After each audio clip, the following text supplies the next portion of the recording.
మేము అగ్రికల్చర్ తీసుకొచ్చాం, తెలంగాణను అగ్రికల్చర్లో నెంబర్ 1 చేశాం, సాగునీరు అందించి కేసీఆర్ గారి నాయకత్వంలో. వీళ్ళు గన్ కల్చర్ తీసుకొచ్చారు, అగ్రికల్చర్ పోయింది, ఇప్పుడు గన్ కల్చర్ వచ్చింది తెలంగాణకి. మరి మరొక క్రైమ్కి మరొక పర్యాయ పదంగా తెలంగాణను మార్చే ప్రయత్నం చేస్తున్నట్టున్నారు రేవంత్ రెడ్డి గారు.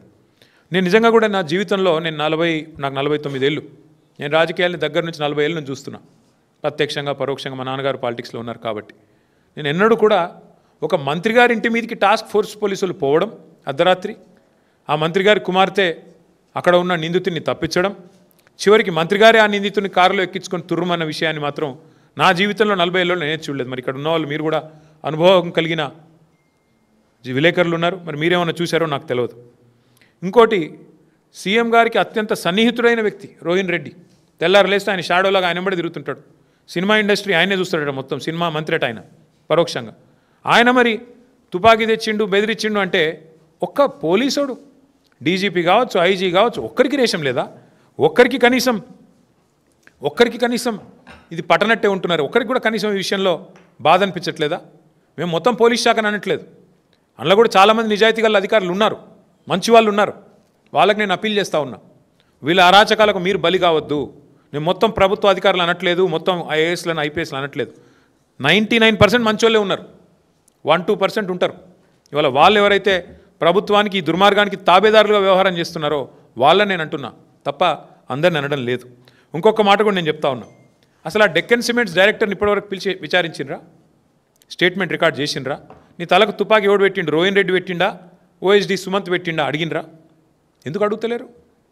ఏమొచ్చింది మీకు అడ్డం? మంత్రి ఉత్తమ్ కుమార్ రెడ్డిని పిలిచిండ్రా? ఎవరిని పిలవలేదు. ఈ మొత్తం వివాదానికి కేంద్ర బిందువే ముఖ్యమంత్రి.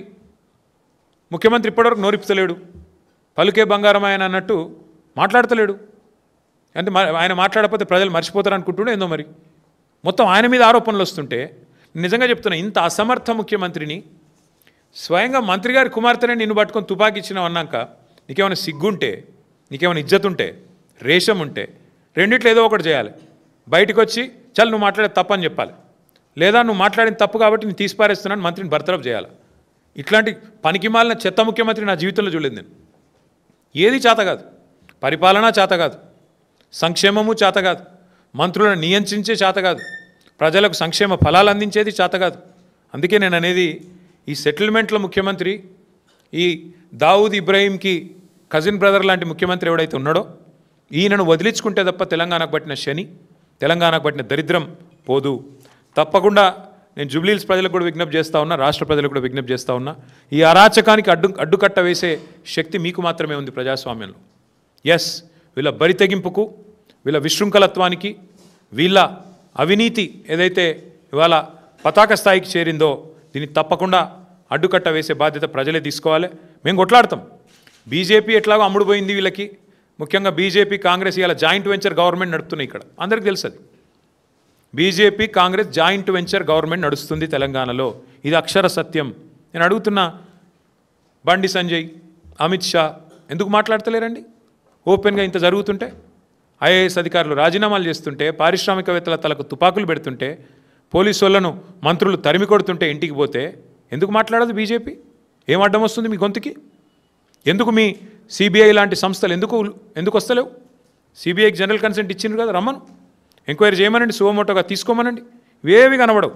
అందుకే నేను అంటున్నా, ఈ రాష్ట్రాన్ని కాపాడుకోవాలి అంటే ఇంకా బీజేపీ వల్ల కాదు, ఇంకెవడి వల్ల కాదు, కేవలం కేసీఆర్ గారి నాయకత్వాన్ని తిరిగి తెచ్చుకుంటే తప్ప ఈ విశృంఖల, ఈ దుర్మార్గ ముఠాలకు, ఈ అరాచక పర్వాలకు తెరదించాలి అంటే ప్రజల చేతుల్లో నా శక్తి ఉంది. ఇంకా చాలా సమాచారం వస్తుంది మాకు కూడా. అసలు పంచాయతీ మంచిరేవులలో 35 ఎకరాలకు పంచాయతీ అట్టిది అసలు పంచాయతీ. ముఖ్యమంత్రి గారి తమ్ముడు 20 ఎకరాలు తీసుకున్నాడట, ముంగట 15 ఎకరాలు కొండా సురేఖ గారి ఫ్యామిలీ తీసుకున్నదట. మొత్తం నాకు కావాలని ఇద్దరు కొట్లాడుకుంటున్నారు. అందుకెళ్ళి ఎండోమెంట్ ల్యాండ్కి వెళ్ళి రోడీ అన్నట. దాని గురించి జపాన్కి వెళ్ళి ఆయన ఫోన్లు, వీళ్ళు ఇక్కడ లొల్లి రోడ్ల మీద. ఇక అట్లాంటి వ్యవహారం ఇవాళ రాష్ట్రంలో నడుస్తూ ఉంది. ఇవన్నీ బయట పెడతాం, ఏది కూడా వదిలిపెట్టం. ముఖ్యమంత్రి గారు ఎంత గింజుకున్నా, ఎంత అరిచినా ఇంకా మాకు చాలా విషయాలు తెలుసు. ముఖ్యమంత్రి గారికి నేను చెప్తా ఉన్నా మీడియా ద్వారా, నువ్వు శంకరా హిల్స్లో ఏం చేస్తున్నావో తెలుసు, నువ్వు సర్వే నెంబర్ 83లో ఏం చేయబోతున్నావో తెలుసు, మాకు అంతా సమాచారం ఉంది. నువ్వు ఎక్కడెక్కడ ఏం చేస్తున్నావో చిత్రగుప్తుడు రాసుకున్నట్టు చిట్టా రాసుకుంటున్నాం. శిశుపాలుడు తప్పులు కదా లెక్కబెట్టి ప్రజలు ఎప్పుడైతే శిరచ్ఛేదం చేసినారో ఆనాడు శ్రీకృష్ణుడు, ఆ టైపులో మీకు కూడా తప్పదు. తప్పులు ఏవైతే చేస్తున్నారో అన్ని ప్రజలు లెక్క కడుతున్నారు, ప్రజలే మీకు శిక్ష వేస్తారు. మాకు అన్నీ కూడా సమాచారం అందుతూ ఉంది ఎప్పటికప్పుడు. మేము అధికారులకు కూడా మళ్ళొకసారి చివరిగా విజ్ఞప్తి చేస్తూ ఉన్నాం, ఈ అరాచకంలో మీరు పాలు పంచుకోకండి. ఇక్కడ జూపల్లి కృష్ణారావు, రేవంత్ రెడ్డి, ఆయన కొడుకు, ఈయన అల్లుడు, వాళ్ళ బాధలో మీరు పోయి మీరు అనవసరంగా మీరు బలిపశువులు కాకండి. రోహిన్ రెడ్డి సుమంత్ పంచాయతీలో పారిశ్రామికవేత్తలు ఎవరైతే నలిగిపోతున్నారో పారిశ్రామికవేత్తలకు నేను విజ్ఞప్తి చేస్తూ ఉన్నా, ఈ అరాచకానికి అడ్డుకట్ట వేయాలంటే మీరు కూడా తప్పకుండా మాట్లాడాలి, మీరు కూడా బయటికి రావాలి.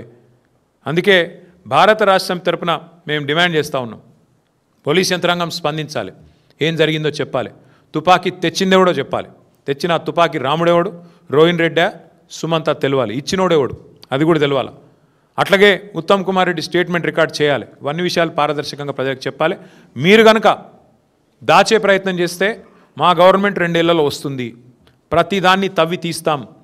మేము కూడా ఖచ్చితంగా ప్రతిదానికి మిమ్మల్ని ఎవరెవరైతే అధికారులు రిటైర్మెంట్ అయినా తీసుకొచ్చి కూర్చోబెట్టి మళ్ళీ బాధ్యత వహించే విధంగా చేసే రెస్పాన్సిబిలిటీ మేము తీసుకుంటాం. ఈ విషయం మర్చిపోవద్దు, దయచేసి అరాచకత్వానికి అండగా నిలవద్దు అధికారులకు కూడా చెప్తూ, తప్పకుండా అన్ని విషయాలు ప్రజాక్షేత్రంలో మీడియా కూడా ఎప్పటికప్పుడు బయట పెట్టాలని, ఈ అరాచక పర్వానికి అడ్డుకట్ట వేయాలని చెప్పి కూడా మిమ్మల్ని మీడియాను కూడా సహకరించాలని కోరుతూ ధన్యవాదాలు.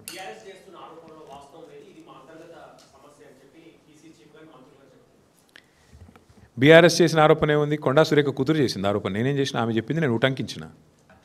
బయటకు వచ్చి చెప్పమానండి, ఆమె మీడియా ముందు మాట్లాడింది కరెక్టా కాదా? కొండా సురేఖమ్మ కూతురు చెప్పిన మాట ఏం చెప్పింది? ఆమె తుపాకీ పంపింది రేవంత్ రెడ్డి అని చెప్పింది, అది తప్ప. రోహిన్ రెడ్డి తుపాకీ తలకు పెట్టిండని చెప్పింది, తప్ప. పోలీసు వాళ్ళు ఏం చెప్తున్నారు? కాదు రోహిన్ రెడ్డి పెట్టలేదు తుపాకీ, సుమంత్ అనేటోడు పెట్టిండు అంటున్నారు. తుపాకీ పంపింది కొండమురళి అంటున్నారు. రెండిట్లో ఏదో ఒకటి నిజం కావాలి కదా. రెండిట్లో ఏదో ఒకటి నిజమైతే మరి మధ్యలో పీసీసీ ప్రెసిడెంటు వాళ్ళ ఇంటి పంచాయతీ ఇదేమన్నా నాకు అర్థం కాదు. కాంగ్రెస్ కొంపల పంచాయతీ.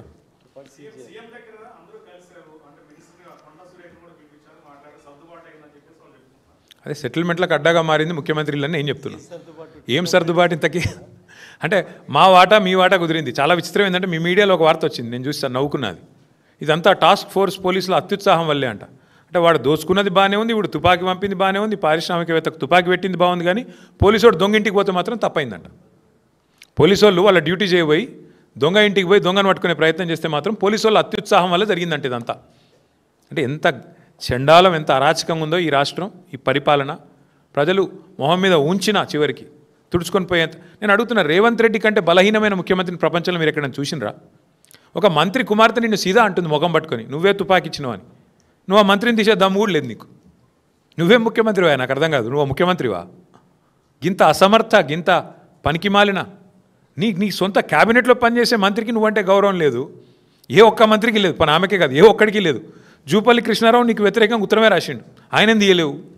కోమటిరెడ్డి వెంకటరెడ్డి తెల్లారలేస్తే నేను పక్క తీసుకుపోయి తిడుతూనే ఉన్నాడు, ఆయనను ముట్టలేవు. నువ్వేం ముఖ్యమంత్రివా? నాకు అర్థం కాదు. ఒక్క మంత్రికి నువ్వంటే గౌరవం ఉందా? ఒక్క మంత్రి శాఖ మీద నీకు పట్టుందా? పంపకాల్లో వాటాల్లో పంచాయతీలు తప్ప ఏముంది చెప్పండి రాష్ట్రంలో? Thank you. చూద్దాం, నవంబర్ 14 రోజు మాట్లాడదాం. నవంబర్ 14 రోజు అన్నీ మాట్లాడదాం. ఎవరు చెప్తే ఏం జరుగుతుంది, తర్వాత ఎవరి జాతకాలు ఎట్లుండబోతున్నాయి, ఎవరు ఎక్కడుండబోతున్నారు, 14 నవంబర్ రోజు మాట్లాడదాం. ఇవాళ ముఖ్యమంత్రి, ఆయన ముఠా, ఆయన దండుపాలెం బ్యాచు, వాళ్ళ యొక్క అరాచకాల గురించే ప్రెస్ మీట్ పెట్టిన. రాజకీయాలు, మిగతా విషయాలు, ఎన్నికలు మంచిగా సావధానంగా మళ్ళీ మాట్లాడుకోవడానికి బోలెడు సందర్భం ఉన్నదే చెప్పిండు. ఖార్గే గారు పెద్ద మనిషి, ధన్యవాదాలు. వారు గుర్తించినందుకు హృదయపూర్వకంగా వారికి మా అభినందనలు. ఇలాంటి దావుద్ ఇబ్రాహీం తమ్ముడికి నువ్వు సీట్ ఇస్తేవి, ఇచ్చి కూర్చోబెట్టి తర్వాత నువ్వు మరి మళ్ళీ అధికారంలోకి రావాలంటే ఏడికెళ్ళి వస్తుంది? నెక్స్ట్ గిట్లే ఉంటుంది. ఇలా ఇందిరమ రాజ్యం లేదు, ఇక్కడ మాఫియా రాజ్యం నడుస్తుంది. ఈ మాఫియా రాజ్యంలో మళ్ళీ మాఫియా రాజ్యంతో తిరిగి అధికారంలోకి వస్తామని అనుకుంటే ప్రజాస్వామ్యంలో అది అయ్యే పని కాదు. ఖార్గే గారు పెద్ద మనిషి, దాదాపు 87-80 ఏళ్ళు ఉంటాయి ఆయనకి, చాలా అనుభవం ఉన్న పెద్ద మనిషి. వారికి హృదయపూర్వకంగా మా అభినందనలు, వాస్తవాన్ని గుర్తించినందుకు, గుర్తెరిగినందుకు, అంగీకరించినందుకు. ఎక్కడ? ఇక నేనేమంటున్నా భాయ్ సాబ్, ముఖ్యమంత్రి ఇంటెనకనే తుపాకులు పట్టుకొని తిరుగుతురు గట్కేశారు పిటికేశారు ఏం పాడైందల్లా ముఖ్యమంత్రి ఇంటెనక సెటిల్మెంట్లు అవుతున్నాయి తుపాకులు నెత్తులకు పెడుతుర్రు ఇక దాని గురించి దిక్కులేదా అంటే నువ్వు గట్కేసర్లు అయింది పిటికేసర్లు అయింది ఏం చేద్దాం రాష్ట్రం మొత్తంలో డే లైట్ రాబరీలు అవుతున్నాయి చందానగర్లో మొన్న జ్యువెలరీ షాప్ మీద పడి డే లైట్ అక్కడ డే లైట్ రాబరీలు అవుతున్నాయి ముఖ్యమంత్రి ఇంటెనక కూడా డే లైట్ సెటిల్మెంట్లు అవుతున్నాయి గంతే తేడా ఏం లేదు ఆడ చిన్న దొంగలు ఇక్కడ పెద్ద దొంగలు గంతే కదా ఏమున్నది